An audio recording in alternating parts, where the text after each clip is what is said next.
Hello everyone, welcome back to my YouTube channel. नमस्कार आप सभी को। कैसे हैं आप लोग? तो मैं यहाँ पे हाजिर हुई हूँ आप लोग के सामने एक 2-3 दिन से ये चर्चा में चल रही है ओपन बुक एग्ज़ाम। तो ये क्या होता है ओपन बुक एग्ज़ाम, इसी के बारे में आप लोग को बताने वाली हूँ। तो टाइटल देख के आप लोग सोच रहे होंगे कि अरे सरकार इतना पेपर लीक हो रहे हैं तो अब क्या आंसर की ही दे देगी? बुक खोल के एग्ज़ाम देने का तो यही मतलब हुआ कि वो आंसर की दे देगी कि लो छाप डालो। तो बिल्कुल आप सही समझ रहे हैं, लेकिन ये एग्ज़ाम इतना भी ईज़ी नहीं होता है।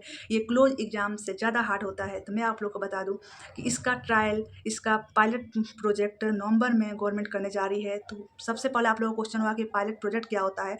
तो मैं आप लोगों को क्लियर करते चलूँ कि पायलट प्रोजेक्ट उसको कहते हैं जब कोई सरकार योजना करने से पहले, व्यापक स्तर पर, बृहद स्तर पर करने से पहले कुछ लोगों पे करके देख लेती है कि सुचारू रूप से काम कर रहा कि नहीं, तब इसी को पायलट प्रोजेक्ट बोलते हैं। तो ये ओपन बुक एग्ज़ाम क्या होता है? तो मैं आप लोग को बता दूँ कि ओपन बुक एग्ज़ाम किताबें खोल के ही दी जाती है, लेकिन ये क्लोज़ एग्ज़ाम से ज़्यादा टफ़ होता है। तो आप लोग पूछोगे कैसे? तो मैं आप लोग को बता दूँ कि फॉर एग्ज़ाम्पल लाइक आप लोग से मैं पूछूँ कि पानीपत का युद्ध कब हुआ था?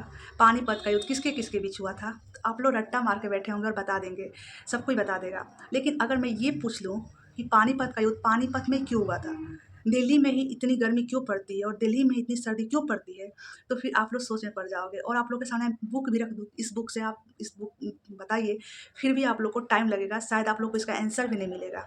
तो ओपन बुक एग्ज़ाम इसलिए टफ है क्योंकि इसमें आपकी अंडरस्टैंडिंग चेक होती है। आप लोगों ने थ्री इडियट मूवी देखी होगी कि जो रट्टा मार है वो चतुर लामा लिंगम की तरह रह जाते हैं, और जो बुद्धिजीवी लोग हैं जिनका अंडरस्टैंडिंग लेवल ज़्यादा होता है वो रणछोड़ दास बन के निकलते हैं। तो हमारी सीबीएसई बोर्ड अब यही चाहता है, हमारी एजुकेशन पॉलिसी, हमारी गवर्नमेंट भी रट्टा मार के खिलाफ है और वो चाहती है कि आपके अंदर अंडरस्टैंडिंग डेवलप हो, एनालिटिकल पावर डेवलप हो, रट्टा मारने के बजाय आपके अंदर अंडरस्टैंडिंग हो। तो इसीलिए वो पायलट प्रोजेक्ट को नवंबर में लॉन्च करने जा रही है और ये 9 से 12 तक के बच्चों पे, सीबीएसई बोर्ड के बच्चों का अब ओपन बुक एग्ज़ाम ही होगा, ताकि हमारे आने वाली पीढ़ी के अंदर वो अंडरस्टैंडिंग विकसित हो, ना कि वो रट्टा मारने वाले बने।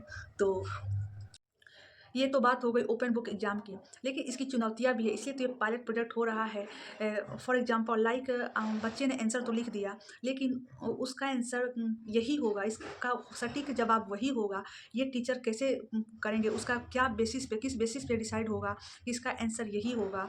तो यही हमारा चुनौतीपूर्ण है कि उस हिसाब से भी टीचर तैयार नहीं हुए हैं। भारत जैसे इतने बड़े विविधतापूर्ण वाले देश में इसको करना बहुत ही मुश्किल है, क्योंकि सीबीएसई बोर्ड में 27 स्कूलों में ये चैलेंजिंग है, क्योंकि बच्चे इस पर विरोध भी किए थे। केरला में ये जब ये हुआ था तो इस पे बच्चे विरोध भी किए थे कि कैसे आप पता कीजिएगा कि इसका आंसर, सटीक आंसर यही होगा। तो इसी को लेके पायलट प्रोजेक्ट हो रहा है। अगर पायलट प्रोजेक्ट हमारा सक्सेसफुल हो जाता है तो फिर 9 से 12 तक के बच्चे को, सीबीएसई बोर्ड के बच्चों तक ये एजुकेशन पॉलिसी में हमारा ये ओपन बुक एग्ज़ाम शामिल हो जाएगा। तो चलिए फिर देखते हैं कि ओपन बुक एग्ज़ाम कितना सक्सेसफुल होता है, और हमें आप कमेंट करके बताइए कि आप लोग को क्लोज बुक एग्ज़ाम पसंद है या ओपन बुक एग्ज़ाम पसंद है। फिर मिलते हैं ऐसे ही किसी न्यू वीडियो में, तब तक के लिए नमस्कार। आप सभी को अपना ख्याल रखिएगा।